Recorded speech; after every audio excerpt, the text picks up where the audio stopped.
Vijayawada Lenin సెంటర్లో ఈ నెల 11న సూపర్ స్టార్ కృష్ణ కాంస్య విగ్రహాన్ని ఘనంగా ఆవిష్కరిస్తామని నిర్మాత పద్మాలయ స్టూడియో అధినేత ఘట్టమనేని ఆదిశేషగిరిరావు తెలిపారు.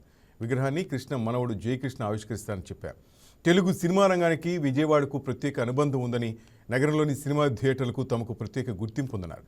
అగ్నిపర్వతం సినిమా విడుదలై 45 ఏళ్లు పూర్తయిన సందర్భంగా ఈ కార్యక్రమం నిర్వహిస్తున్నామంటున్న ఆదిశేషగిరిరావుతో మా special correspondent Bindu face to face. Super star Krishna గారి విగ్రహ ఆవిష్కరణలు విజయవాడలో జరగబోతున్నాయి. దీనికి సంబంధించి సూపర్ స్టార్ కృష్ణ ఫ్యాన్స్ ఇప్పటికే చాలా వరకు ఆసక్తిగా ఎదురు చూస్తున్నారు. అంతేకాకుండా అదే సమయంలో కూడా సూపర్ స్టార్ కృష్ణ యొక్క మనవడిని కూడా ప్రేక్షకుల ముందుకు తీసుకురావడానికి కూడా చేసే ప్రయత్నం చేస్తున్నారు. మనతో పాటు ఈ సమాచారం అంతా, అంటే ఈ వివరాలన్నీ చెప్పడానికి మనతో పాటు సూపర్ స్టార్ కృష్ణ గారి యొక్క సోదరుడు ఘట్టమనేని ఆదిశేషగిరిరావు గారు మనతో ఉన్నారు. ఆయన అడిగి మరింత సమాచారం తెలుసుకుందాం. సార్ నమస్తే సార్. విగ్రహ ఆవిష్కరణ ఎప్పుడు జరగబోతుంది అండ్ ఎలా ఉండబోతుంది?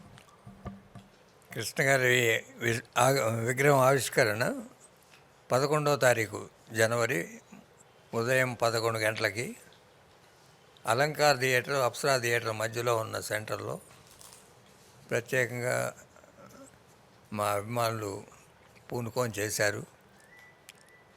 జితేంద్ర గారు హైదరాబాద్ నుంచి, వెస్ట్ గోదావరి నుంచి, ఇక్కడ సుధా స్వామి మెయిన్గా, మా బుజ్జి, వీళ్ళు ముగ్గురు కలిసి ఒక 2 ఏళ్ళుగా ఈ పర్మిషన్స్ కానీ విగ్రహం ఏది పెడదాం అనేది కానీ, అక్కడ ఈనాడు అనే సినిమా షూటింగు ఆ రోజుల్లో 42 సంవత్సరాల క్రితం జరిగింది. ఆ సెంటర్లోనే షూటింగ్ జరిగింది.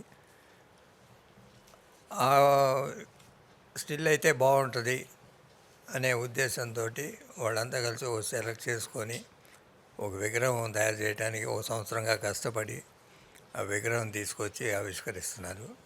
ఆవిష్కరించే డేటు ఏది పెడదాం అనేది అందరూ కలిసి నిర్ణయించుకున్నాక 11వ తారీఖు.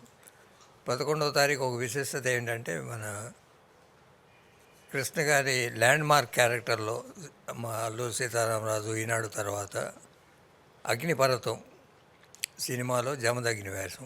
అది ప్రేక్షకుల్లో, అభిమానుల్లో ప్రేక్షకులు జయకృష్ణని ఎలా తీసుకోబోతున్నారన్న దాంట్లో సందేహమే లేదు. ఎందుకంటే ఆ లెగసీని కంటిన్యూ చేసే మనవడు కాబట్టి ఖచ్చితంగా ఒక ఫ్రేమ్కి అనేది న్యాయం చేస్తాడనే చెప్పుకోవచ్చు. అలాగే విగ్రహానికి సంబంధించి కూడా 11న ఒక స్పెషల్ డేకి సంబంధించి కూడా ఆయన మనతో చెప్పడం జరిగింది. ఇది ఇక్కడ పరిస్థితి. వీడియో జర్నలిస్ట్ విశ్వనాథ్తో బిందు, వైకే న్యూస్, విజయవాడ.